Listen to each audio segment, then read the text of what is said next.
Welcome to అన్వేషణ. ఈయన ఇండియాకి ఎప్పుడు వస్తాడో వచ్చిన రోజే ఖచ్చితంగా జైలుకి వెళ్తాడండి. అది ఎయిర్పోర్ట్ నుంచి జైలుకి వెళ్ళిపోయినా సరే మనం ఆశ్చర్యపోవాల్సిన అవసరం లేదు.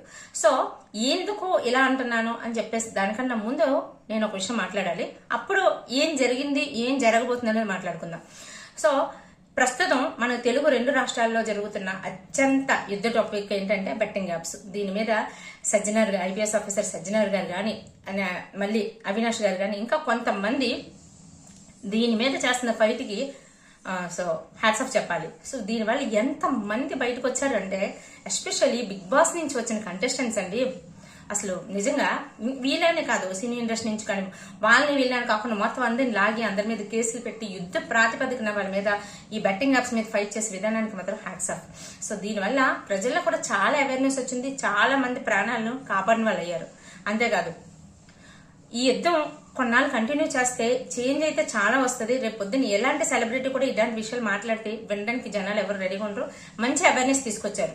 సో నేనైతే ఈ రోజు ఈ వీడియో అనేది బెట్టింగ్ యాప్స్ గురించి కానీ బెట్టింగ్ యాప్స్ లో ఎటువంటి సెలబ్రిటీస్ ఉన్నారు, సో వాళ్ళు ఏం చేశారు అనే దానికన్నా ముందు బెట్టింగ్ యాప్స్ మీద ఫైట్ చేస్తున్న నాన్వేష్ గారి గురించి మాట్లాడడానికి ఈ వీడియో చేస్తున్నాను అండి.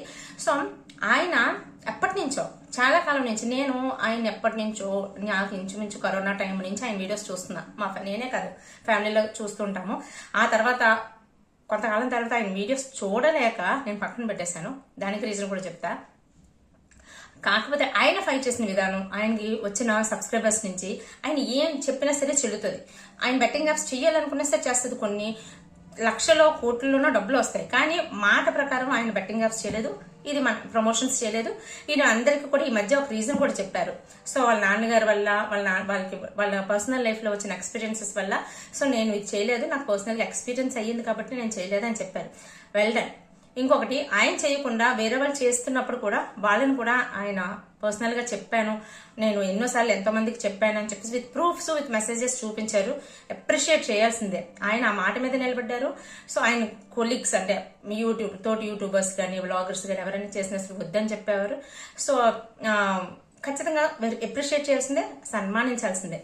కానీ నేను ఇప్పుడు మాట్లాడుతున్న టాపిక్ ఏంటంటే అన్వేష్ గారిది లైఫ్ లో మొత్తం అంతా చూస్తే కొంతకాలం స్ట్రగుల్ అయ్యారు. స్టార్టింగ్ లో స్ట్రగుల్ అయ్యారు. వ్యూస్ రావట్లేదు అని చెప్పి, అది రావట్లేదు ఇది రావట్లేదు అని చెప్పేసి ఆయన చేసేవారు, జర్నీస్ చేసేవారు, అన్ని చేసేవారు. తర్వాత కొంతకాలం అయిన తర్వాత ఆయన తోటి యూట్యూబర్స్ తోని ఆయనకి చాలా గొడవలు అయ్యాయి. గొడవలైన ప్రాసెస్ లో మీరు ఒకసారి చూడండి, తెలుగు ట్రావెలర్ రవితో పెద్ద ఇష్యూ అయింది. ఉమా తెలుగు ట్రావెలర్ ఉమాతో పెద్ద ఇష్యూ అయింది. ఇష్యూ అయినప్పుడు నీతో ఎవరికి ఇష్యూ ఉంది? రవితో ఇష్యూ ఉంది, ఉమాతో ఇష్యూ ఉంది. మరి వాళ్ళ వైఫ్ ఏం చేస్తుంది, వాళ్ళ అమ్మాయి ఏం చేస్తుంది, ఉమా వాళ్ళ వైఫ్ ఏం చేశారు? సో వాళ్ళ గురించి, వాళ్ళ భార్యల గురించి, వాళ్ళ పిల్లల గురించి ఎంత నీచంగా మాట్లాడేవాడంటే అసలు బూతులండి, పచ్చి బూతులు. బయట కూడా అలాంటి బూతులు మాట్లాడుకోరేమో. మీలో చాలా మంది చూసే ఉంటారు, చాలా మంది తెలుసు కూడా. కానీ మీరు అబ్జర్వ్ చేశారో లేదు నాకు తెలియదు, ఆయనకి 2 ఛానల్స్ ఉన్నాయి. ఒకటి ప్రపంచయాత్రికుడు, 2 నాన్వేష్. ఈ బూతులు మాట్లాడేవన్నీ కూడా ప్రపంచయాత్రికుడులో ఉంటాయి. నాన్వేష్లో బూతులు మాట్లాడు. ప్రపంచయాత్రికుడి మీద ఎందుకు ఆల్రెడీ రిపోర్ట్స్ వచ్చేసాయి. సో ఇందులో అయితే ఏం లేవు. మేబీ అతను అంటే ఇక్కడ అతను పర్సనల్ గా అతను చూసుకుని ఉండొచ్చు. కమర్షియల్ గా అంటే ఒక ఛానల్ పోయినా సరే ఈ ఛానల్ ఉంటుందని ఉద్దేశంతో ఆయన ఒపీనియన్ చెప్పాలి అనుకున్నప్పుడు ప్రపంచయాత్రికుడు వాడుతుండొచ్చు. సో అది ఉండొచ్చు ఉండకపోవద్దు అనే ఉద్దేశంతో. సో దాని గురించి మనకు అనవసరం అనుకోండి. బట్ మీరు అబ్జర్వ్ చేస్తారండి, ఛానల్ ఆ ఒక్క ఛానల్లో మాట్లాడతాడు, ఈ ఒక్క ఛానల్లో మాత్రం సో తనకు చెప్పాల్సినవి అన్ని కూడా చెప్తూ ఉంటాడు. నేను ఇక్కడ ఏం చెప్తానంటే ఆడవాళ్ళంటే ఎందుకు అంత చులకన? సో ఈ ఒక్క విషయమే కాదు, ఇంత పర్సనల్ గా అంటే నేను వీళ్ళు రవి తెలుగు ట్రావెలర్ అని కాదు, ఉమా తెలుగు ట్రావెలర్ అని కాదు, ఇంకా చిన్న యూట్యూబర్స్ వాళ్ళ వైఫ్స్ గురించి ఎంత వర్స్ట్ గా మాట్లాడేవాడంటే అంతవరకు ఎందుకండి. ఎవరైనా సరే అన్వేష్ కి ఆపోజిట్ గా మాట్లాడితే వాళ్ళ ఛానల్ దగ్గరికి వెళ్ళి కింద కామెంట్స్ లో ఎల్ వర్డ్స్, ఎం వర్డ్స్, ఇంకా ఏం బోర్డ్స్ వస్తే ఆ బోర్డ్స్ తో కామెంట్స్ పెట్టి వాళ్ళని మెంటల్ గా డిప్రెషన్ చేశారనమాట. అంటే వాళ్ళు తిరిగి మాట్లాడలేరు. నువ్వు ఒకటి బూతులు మాట్లాడుతుంటే ఎన్ని బూతులు మాట్లాడతారు, ఎంత ఫైట్ చేస్తున్నారు. కానీ నోటి ఆ మాటకి తట్టుకోలేక కొంతమంది అయితే కామ్ అయిపోతున్నారు. కామ్ అయిపోయారు కూడా. సో ఆ ప్రాసెస్లో తిను ఫైట్ చేశాడు. ఒక్కొక్క టైంలో ఒక్కొక్క వీడియోలో అయితే మాత్రం నేను చచ్చిపోతాను, వీళ్ళు టార్చర్ తట్టుకోలేకపోతున్నాను, వీళ్ళు ఇలా ఉన్నారు, వాళ్ళు కొనేసుకుంటున్నారు, ఇచ్చేస్తున్నారు అని చెప్పేసి చేశాడు. తర్వాత సబ్స్క్రైబర్స్ తర్వాత పెరిగారు. ఆ టాపిక్ని కొన్నాళ్ళు వదిలేశారు. మీరు ఒక పీరియడ్ ఆఫ్ టైంలోని ఒక టాపిక్ పట్టుకొని దాని మీద బూతులతో మాట్లాడి దాన్ని అలా సస్టైన్ చేస్తూ ఉంటారు. ఎస్పెషల్లీ ఇక్కడ ఏంటంటే నువ్వు బూతులు మాట్లాడుకో, ఏం మాట్లాడుకో, కానీ నీకు ఫైట్ అనేది ఎప్పుడు కూడా తోటి మగాడితోనే ఫైట్ వస్తుంది. నీకు తోటి మగాడితో ఫైట్ వస్తున్నప్పుడు నీకు ఉమా తెలుగు ట్రావెలర్తో ఫైట్ వచ్చింది, తెలుగు ట్రావెలర్ రవితో ఫైట్ వచ్చింది, లేదంటే బన్నీ సన్నీ యాదవ్తో ఫైట్ వచ్చింది. మరి వాళ్ళ ఇంట్లో ఉన్న ఆడవాళ్ళు, వాళ్ళకి ఎటువంటి సంబంధం లేని ఆడవాళ్ళని ఎందుకు నువ్వు బూతులతో తిట్టడం? అత్యంత ఘోరంగా దారుణంగా ఎందుకు తిట్టాలి? అంత లోకం ఏంటి ఆడవాళ్ళంటే? బన్నీ సన్నీ యాదవ్ని అతను బెట్టింగ్ యాప్స్ అతను ఏమన్నాడు, మీకు వీలైతే వీడియో క్లిప్ వేస్తాను. బన్నీ సన్నీ యాదవ్ ఏమన్నాడు, వీడియో క్లిప్, నాకు డబ్బులు ఎక్కడి నుంచి వస్తాయి, బెట్టింగ్ యాప్స్ నుంచి డబ్బులు వస్తాయి, దాన్ని నేను ఇచ్చేస్తాను, కావాలంటే నాకు ఇవ్వండి నేను ప్రమోట్ చేయడానికి. అంటే ఖచ్చితంగా బన్నీ సన్నీ యాదవ్ మాట్లాడింది తప్పే, 100% తప్పే. నీవు ట్రావెల్ చేయడానికి, నీవు సర్వైవ్ అవ్వడానికి బెట్టింగ్ యాప్స్ వచ్చిన డబ్బులు తీసుకొని నువ్వు ప్రయాణం చేసి నువ్వు యూట్యూబ్ నుంచి డబ్బులు సంపాదించి దానివల్ల ఒక 10 మంది ఎలా పోతే పోనివ్వు నాకెందుకు అని చెప్పి నువ్వు చేసిన విధానం 100% రాంగ్. సో బన్నీ సన్నీ యాదవ్ని నువ్వు ఎన్ని తిట్టాలనుకుంటే తిట్టు, ఎలా ఫైట్ చేయాలనుకుంటే ఫైట్ చేయి. వాళ్ళ అమ్మగారు ఏం చేశారండి? సో వాళ్ళ అమ్మగారు అన్న మాట చూడండి. సో నీకు దమ్ము ఉంటే మీ అమ్మని పలానా ప్లేస్కి తీసుకెళ్ళి సో డాష్ అని మాట్లాడాడు. సో అది ఎంతవరకు న్యాయం చెప్పండి? వాళ్ళ అమ్మ ఏం చేశారు అంతవరకు? ఇప్పుడు రీసెంట్గా ఇమ్రాన్ అని అతను కూడా బూతులు మాట్లాడతారు. ఇమ్రాన్ అతనేమో డీసెంట్ యూట్యూబ్ ఛానల్ నేను చెప్పట్లేదు, అతను కూడా బెట్టింగ్ యాప్స్ అన్ని చేశాడు, అతను ఫుల్ డీసెంట్ అని చెప్పలేదు. సో నీకు ఫైట్ ఎవరితో వచ్చింది? ఇమ్రాన్తో వచ్చింది. బెట్టింగ్ యాప్స్ ప్రమోషన్స్ ఎవరు చేశారు? ఇమ్రాన్ చేశాడు. సో అప్పుడు నువ్వు ఎవరి గురించి మాట్లాడాలి? ఇమ్రాన్ గురించి మాట్లాడాలి. వాళ్ళ అమ్మగారిని అంత నీచంగా మాట్లాడి సో అంటే ఆడవాళ్ళని టార్గెట్ చేస్తే అవుతుందనా? సో ఆడవాళ్ళ మీద ఎందుకు అంత తక్కువ చూపుతానో నాకు అర్థం కాదు. ఇక్కడనే కాదు, అంతకుముందు అతని వీడియోస్ ఏం చూసినా సరే, అతను ఎవరికైనా ట్రావెల్ చేసినా ఆడవాళ్ళ గురించి మాట్లాడిన విధానం కానీ, వాళ్ళకి తెలుగు రాకపోయినప్పుడు ఇతను మాట్లాడిన విధానం, తక్కువ చేసి మాట్లాడే విధానం కానీ, ఇంకా అసలు ఆయన కొన్ని వీడియోస్లో అయితే ఆడవాళ్ళు అంటే అక్కడ ఉన్న కంట్రీ ప్రకారం బిక్నీస్ వేసుకున్న వాళ్ళని అక్కడికి వెళ్ళి మాట్లాడే విధానం కానీ, సో అంత కూడా తక్కువ చేసి మాట్లాడతాడు. నేను ఇందాక మీకు మధ్యలో ఒక మాట చెప్పా, నాన్ వెజ్ది స్టార్టింగ్లో వీడియోస్ చూసే వాళ్ళని, తర్వాత నేను చూడలేకపోయానంటే దీనివల్లే. నేను నా పిల్లలతో కూర్చొని ఆయన వీడియోస్ నేను చూడలేకపోయేదాన్ని. బిక్నీస్ తీసుకున్న వీడియోలు ఆడవాళ్ళ గురించి తక్కువ చేసి మాట్లాడడం, ఇంకా సాటి ఆడవాళ్ళ గురించి అంత తక్కువ చేసి మాట్లాడడం, మిగతా వాళ్ళు ఫైట్ చేస్తున్నప్పుడు వాళ్ళ ఆడవాళ్ళని పచ్చి బూతులండి. యూట్యూబ్ కింద మెసేజ్ల దగ్గరికి వెళ్ళిపోయి మెసేజ్లో వాళ్ళకి ఇష్టం వచ్చినట్టు బూతులు తిట్టడం, ఈయన కొంతమంది మళ్ళీ ఇతనికి సపోర్టర్స్ని పెట్టుకొని వాళ్ళ చేత బూతులు తిట్టించడం.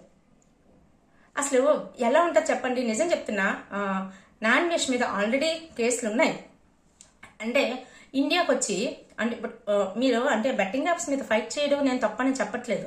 బెట్టింగ్ యాప్స్ అనేది వేరే విషయం, నేను మాట్లాడుతుంది కంప్లీట్గా వేరే విషయం. బెట్టింగ్ యాప్స్ మీద ఫైట్ చేసే విధానానికి అప్రిషియేట్ చేస్తాను, కానీ ఆడవాళ్ళని కించపరిచే విధానంలో మాత్రం సాటి ఆడడానికి ఎందుకు నాకే చాలా కోపం వస్తుంది. అంతెందుకు నాకే కేసు పెట్టాలనిపిస్తుంది, అంత తక్కువ చేసి మాట్లాడుతున్నారు. అంటే యూట్యూబ్లో ఇన్ఫ్లుయెన్సర్ అయిపోతే, లేకపోతే యూట్యూబ్లో ఒక మంచి అంటే ఈ మాటలు మాట్లాడితే నాకు సబ్స్క్రైబర్స్ పెరుగుతున్నారంటే ఆ మాటలు అలాగే మాట్లాడతారా? అది ఎంతవరకు న్యాయం చెప్పండి? సో అంటే ఇప్పుడు నువ్వు ప్రపంచ యాత్రికుడివి, నువ్వు ప్రపంచం చూపిస్తున్నావు, దేశాలు చూపిస్తున్నావు, చాలా మంచి కంటెంట్ ఇస్తున్నావు. కంటెంట్ ఇస్తున్న టైంలోనే అతను వీడియో చూస్తూ ఉంటుంటే ఈ మధ్యకాలంలో కొంచెం తగ్గించాడేమో కానీ అసలు కంటెంట్ ఇస్తున్న టైంలోనేమో మధ్యలో ఏంటంటే మాట్లాడేస్తాడు, పిల్లలు ఇక్కడ ఉన్నారు మంచి వీడియో, ఏం పిచ్చి మాటలు మాట్లాడేస్తాడు అని నేనే ఎన్నోసార్లు బాబు ఏంటి వీడియో ఏం చెప్పేస్తాడు ఏంటో అని అంత తత్తరపడితే ఎందుకు చూడాలి? నువ్వు ఒక ప్రపంచాత్ర కింద ఒక ప్రపంచం చూస్తున్నప్పుడు, దేశాల గురించి వాళ్ళ కల్చర్ చెప్తున్నప్పుడు మేము కూర్చొని అలా చూస్తూ ఉండగలగాలి. మేబీ నీ ఇతని ఎమోషన్స్ కంటే ఇతని బూతులకి అతను మాట్లాడే విధానానికి నచ్చి చాలా మంది సబ్స్క్రైబర్స్ అయ్యి ఉండొచ్చు. బట్ నాకు అనిపించింది నేను చెప్తున్నా, అంటే నాకే అతని మీద కేసు పెట్టి ఎందుకు ఎంత నీచంగా ఎంత చులకనగా మాట్లాడుతున్నాడు. ఇప్పుడు ఇలాంటి అడ్వాన్స్ లెవెల్లో ఉండి కూడా ఇన్ని ప్రపంచాలు ఇన్ని దేశాలు తిరుగుతున్నావు, ప్రపంచం అంతా తిరుగుతున్నావు, ఎంత అడ్వాన్స్డ్గా ఉండాలి. అయినా సరే అంత తక్కువ ఏంటి, అంత తక్కువ చూపేంటి ఆడవాళ్ళు అంటే. సో ఇది నాకు అనిపించిందండి. ఫైట్ చేసే విధానంలో తప్పలేదు, మీరు చాలా చక్కగా ఫైట్ చేస్తున్నారు. రిక్వెస్ట్ అనుకుంటారో లేకపోతే ఒక యాజ్ ఎ లేడీగా అని చెప్తున్నాను అనుకుంటారో ఏమనుకుంటారో తెలియదు. మనం ఏదైనా ఒక మంచి గురించి ఫైట్ చేస్తున్నప్పుడు ఫైట్ చేయొచ్చు, ఏదైనా ఒక మంచి చూపిస్తున్నట్టు చూపించవచ్చు. సో దానికి బూతులు వాడి వల్గారిటీ వాడి చూపించక్కర్లేదు, వల్గారిటీ వాడి ఫైట్ చేయవలసిన అవసరం లేదు. చాలా మంది ఉన్నారు నార్మల్ గా కూడా ఫైట్ చేసి చాలా తీసుకొచ్చిన వాళ్ళు. సో అలా ఎందుకు చేయట్లేదు? అంటే మీకు ఒక స్పెషల్ అటెన్షన్ కావాలంటే ఆడవాళ్ళని తక్కువ చేసి చూపిస్తే ఆ స్పెషల్ అటెన్షన్ వస్తుందన్నా. సో ఈ విషయంలో మాత్రం నేను చాలా చాలా చాలా డిసప్పాయింటెడ్ అండి. మిగతా విషయంలో అన్వేష్ గారు చూపించే విధానం కానీ, ఆయన కొన్ని వీడియోస్ చూపిస్తుంటే సినిమాటిక్ గా ఉంటాయి. అసలు సినిమాల్లో కూడా అంత బ్యూటిఫుల్ వీడియోస్ కనపడవు.